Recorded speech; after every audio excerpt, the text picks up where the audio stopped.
Hello guys, my name is Ram from Cortex Academy and I welcome you all to the full stack web development course. So the agenda for this today's session is I'll be starting with the introductory part of the full stack development, and then I further talk about the full stack web development part. Before that, I'd like to take you through some of the fundamentals of software application development, because that will give some of basic understanding, and when I talk the details about the full stack web development, probably you'll have the more clarity. And at the end, I'll be closing this session with the code structure. So let's move on. So what is exactly a full stack web development and why it is gaining so much demand in the market? The straight reason could be like in past 5 years, we can say that the way the applications are developed has been changed tremendously. In a decade back, I would say the applications used to be monolithic, where a single programming language is used to develop the entire applications. So we used to hear that, the Java, the .NET, these are the, the famous technologies used to develop the entire applications. And somewhere we need to compromise on some of the performances, maybe in terms of the user interface responses, or the way the network communication happens, the way the web protocols interact with each other, the performance levels on the web protocol interactions, or the way the database interactions, the performance to get the data back to the application or push it back to the databases. So there are many internals has to be addressed by the single programming language, and somewhere probably we need to compromise on the performances. But in the recent years, there are huge developments happened across these internal software developments, where let's say the user interface responsiveness, there are some JavaScript frameworks developed like Angular, React, Vue. These are the frameworks are doing tremendous job in user interface responses. So, and when it comes to the backend, Java, .NET, Python, Node.js, they're doing tremendous job. So there is no point, to stick with the single programming language and struggle with the performances. So that's where the software industry is looking forward to use the best technologies wherever they're applicable. So that's where the full stack web development came into picture, where full stack web developers or the full stack developers are expected to have the knowledge and competencies to develop the software applications by using multiple programming languages, which cut across the software applications. So before I further talk about the full stack, let's understand are, what are the fundamentals of software application development. And because I was talking monolithic applications, now I'm talking, user interfaces, backend, and database interactions. Probably for the intermediate or whoever is having the prior experience on the software development, probably they know it what I was talking about. But for the beginners, let's talk about some of the fundamentals. So how the software applications are executed. If I say there is a framework, and if I name the framework, it is called the software development lifecycle. And at the abstract level, I would say the software development lifecycle is having the 6 stages. The first stage is the requirement analysis, where the customer requirements are converted to the software requirements. So what is the difference between the customer requirements and the software requirements? Let's say we want to develop a movie ticketing booking app, like the Book My Show. So the customer came to me and said that I just need a movie booking app. So like Book My Show. So I can't give the same requirement to the developer and develop it. So there is we need to derive the customer requirements to the software requirements. When I say software requirement, the customer should have or the client should have the feasibility to enter to the app or log into the app, and he can able to view the movies listed, and you can able to see the theaters listed, and you can see the number of seats available for each movie, and you can go and book the seats and then do the payment. So these are kind of derived requirements and derived software requirements, where the software developers and the software design architects can take them to the development phase. So this is the requirement analysis, and generally the business analysts or the senior members of the software development team will be involved as part of the requirement analysis. And then comes the design. So whatever the software requirements that we derived at the first stage, based on those requirements, we'll be designing the architecture of the application. What is the best architecture that we can use for this application, and what are the design patterns that we can implement as part of this application. Generally, the team leads and the architects will be involved at this phase, and the design internals will be defined. And further, we'll be going to the implementation phase or the coding phase. This is where the full stack developers are majorly involved. Based on the software requirements and the design protocols, the application will be developed, the application will be coded, and ensure that the unit testing and the sanity checks are done in the same phase by the developers. And then we'll be moving to the testing phase, where the quality of the code will be checked and ensure that the application is bug free. And then we'll be further going to the deployment phase, where the application is deployed into the production lines. When I say the production line, it is given to the customer and it is exposed to the public to access the application. And at the end, there is a maintenance phase. Any application that we develop, we may not see the errors. We may see the errors, but we'll try to fix it up, and we make sure the application is error-free. But that's not the closure of the game, because when it comes to the market, when it goes to the market, when the customers are using this application, we might see some corner cases where we cannot reproduce at the development phase. So all those issues, when it comes on the production lines, has to be addressed in the maintenance phase and ensure that the users are not getting impacted. So basically, these are the 6 pages where the application is executed and application is handled. And then we further talk about what are the different type of software applications. So I start with the web applications, because most of the applications today turned out to the web applications because of the internet data that we're having today, and the way the users are handling the digital gadgets. So web applications are taking the major picture, and the web applications are the applications which run through the browsers and use the HTTP protocols to handle the request. So these are called the web applications. And further talk about the desktop application. So what are the desktop applications? The applications that run on top of the operating systems like Windows, Mac, Linux are called the desktop applications. Let's say if I'm running the application on Windows operating system, we call them as Windows application. If I say the application runs on Mac OS, Macintosh, we call them as Mac applications. So what are the examples? Let's say Google Chrome that runs on top of Windows operating system, as well as the Macintosh. So we can call them as a desktop applications. Any browser for that matter, we can say it as a desktop application. Let's say Safari only runs on Macintosh operating system. So we can say it as a Mac operated application. We have MS Word, we have Visual Studio, we have many IDEs, we have like Notepad, we have the Paint. These are all called Windows applications because they directly run on top of their own operating systems like Windows, Macintosh, Linux, as I said. So the one more type is the mobile apps that everyone knows today, because everyone has the mobiles in their hands, and what are the mobile apps. So the apps that run on mobile operating systems like Android, iOS, BlackBerry, or the Windows, called mobile applications. Basically, the applications runs on the mobile devices.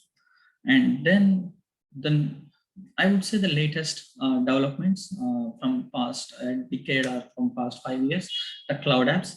In last half of the decade, usage of the cloud has significantly improved, and there are a lot of cloud apps are coming into picture, and where these applications directly can be developed on top of the cloud engines like Azure, AWS, or Google Cloud, and run the apps from there itself.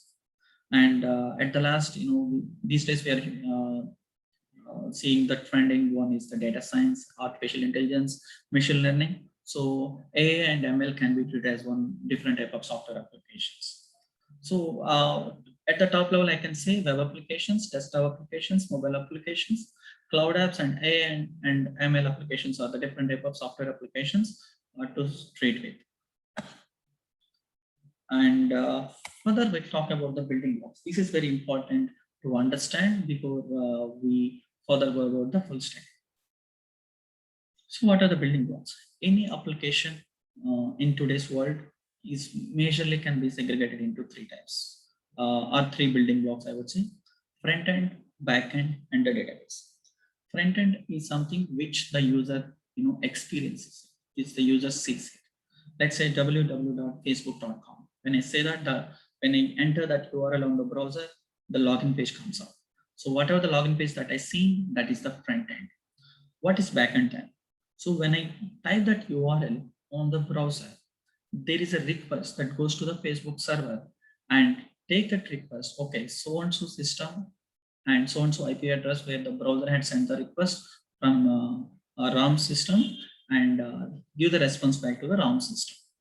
So that's where the Facebook server gives that login page as a response back to the browser. So these internal logic, the communication protocols, and what kind of response that the browser or the client should get it. So these logic can be written in the backend. And what is a database then? So when I log in, so there is a user credentials. So every application thesis is having the user credentials. Only on login we can able to access the applications. So my user database and my user details, my activity logs, what kind of activity that I'm doing on Facebook. So all this information will be saved back to the databases in the Facebook server. I'm talking about the Facebook, so I'm saying Facebook server, probably the Facebook databases. So whatever the data that we generate when we deal with these applications, that data handling things can be done as part of the database module. Having said that, these are the fundamentals of the building blocks of the software application. Not necessary that all the applications will be having it. For that matter, let's say command prompt, CMD. When you type CMD on the run window, you just get the the black dialog box, and you try to run some commands and execute it. You don't have much user interfaces except the command prompt.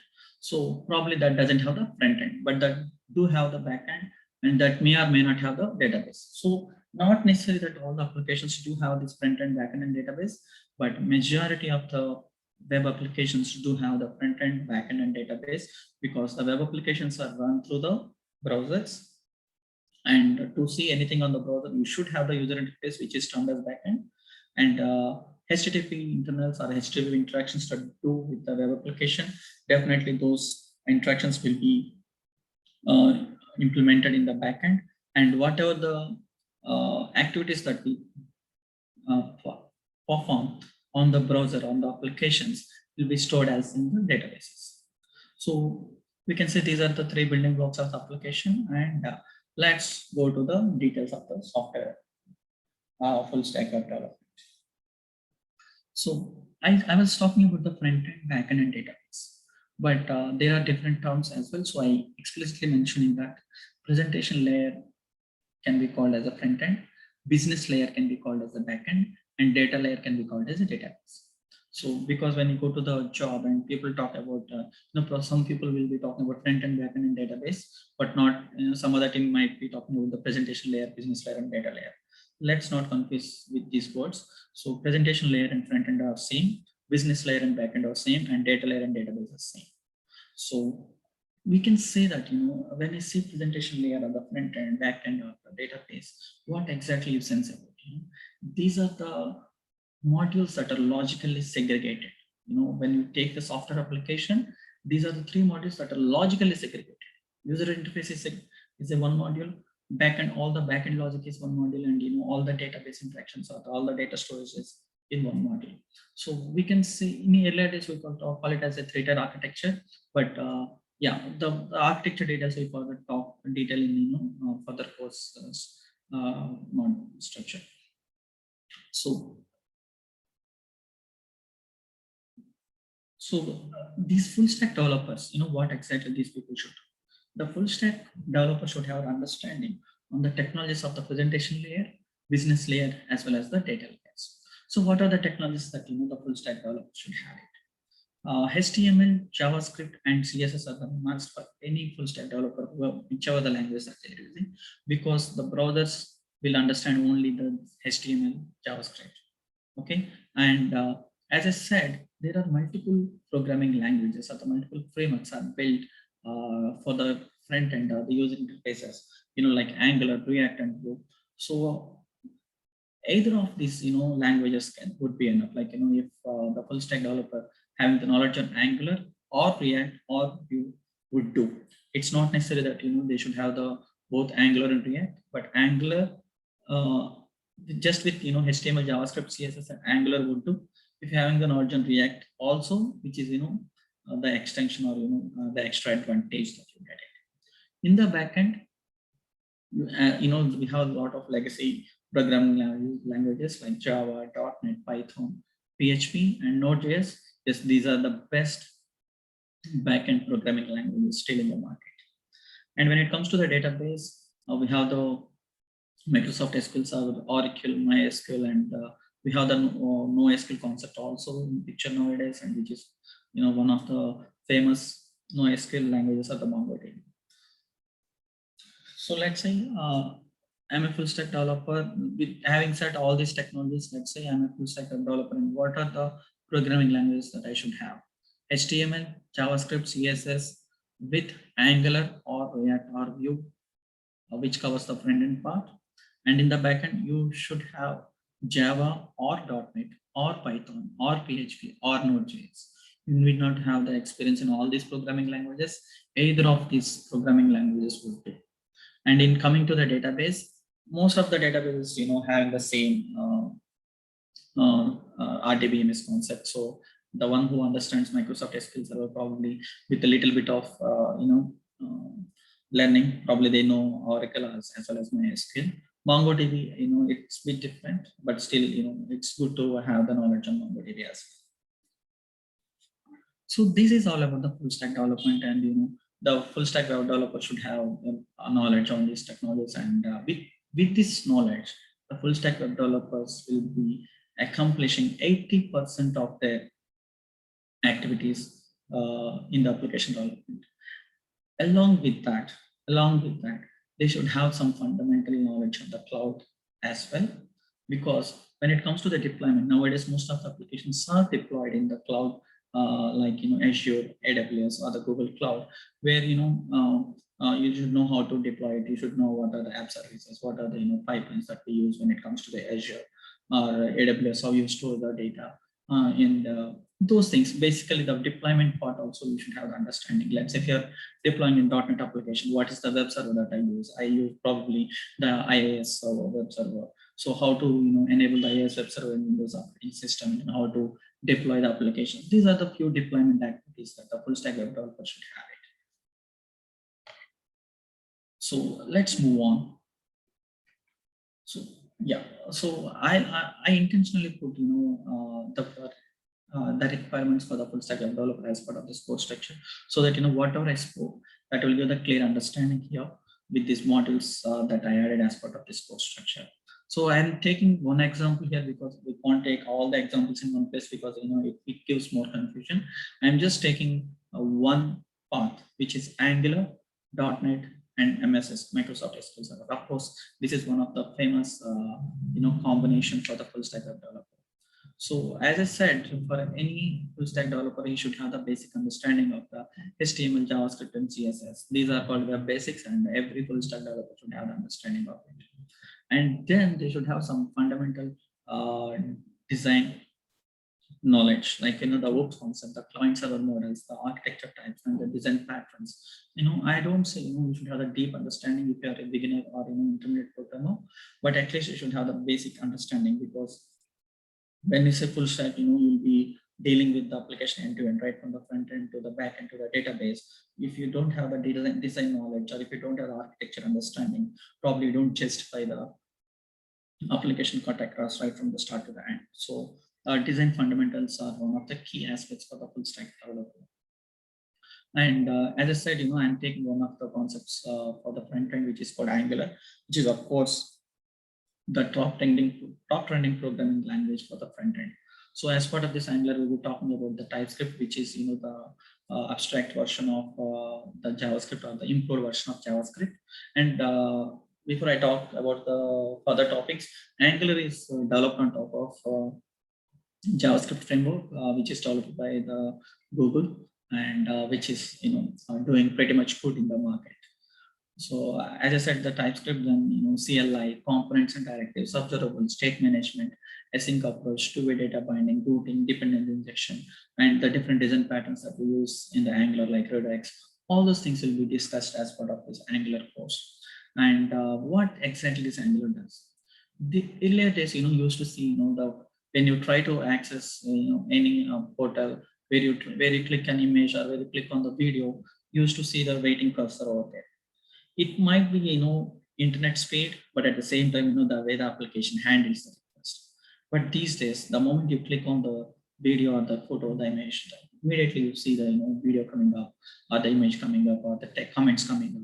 So how this is happening? That is called the responsiveness that we are getting in the today's software application. So it's not just the internet speed; it's all about how the application is actually handling our request and getting the data back fastly. So that is where Angular is very good with the responsiveness. Of course, there is a React and Vue. They are also very good because React is developed by Facebook, and they also do pretty much good. So just for an example, I took Angular. So I further move to the C#.NET. For that matter, you can take Java or Python or PHP or Node.js. Because in backend, I'm just taking the example of C#.NET, where you should have understanding of .NET framework essentials. What is the CLR? What are the interfaces, delegates and generates, collections, link queue, architecture patterns like MVC, Razor views, entity framework, and IAS for the deployment, and of course entity framework for the database interactions. So this is pretty much same for the Java and other things also, because every programming language, Java, Python, they all have the interfaces, delegates, and generates. They all have the collections. They have the link queue concepts, and the architectural pattern like MVC is cut across all the programming languages these days. Like Python is having it, Java is having it, .NET is having it, and Razor views, which is pretty much internal to the .NET, because Razor views are in line with, not in line, of course, they are used for the user interface development. Of course, they also do the good job, but Angular takes the lead in the market. So if you want to say, I know .NET, everything top to bottom, so you should have the basic understanding of the Razor views also. And entity framework for the database interactions, and IAS for the deployment. And coming to the database layer, you should have the understanding of the SQL concepts like RDBS concepts, databases, tables, relational schemas, and how the queries will be handled like DDL, DML, how the giants happen, constraints, functions, and you should have the basic understanding stored procedure basics, because the small queries can be written with the basic DML or DDL formats, but when it comes to the bigger queries, probably the stored procedures are the way to go. So we should have the basic understanding. As I said, along with all these things, you should have the cloud basics, because these days without cloud, we are not doing any applications. Most of the applications are deployed through the cloud, and I don't say you should be the cloud master, but at least the fundamentals. I don't think that will take much thing from you, because having all these things in your bucket, probably having the cloud basics, it's just take off your guys. So this is pretty much on the full stack of development course, and thank you all for being part of this session. Thank you guys, and see you in the next video.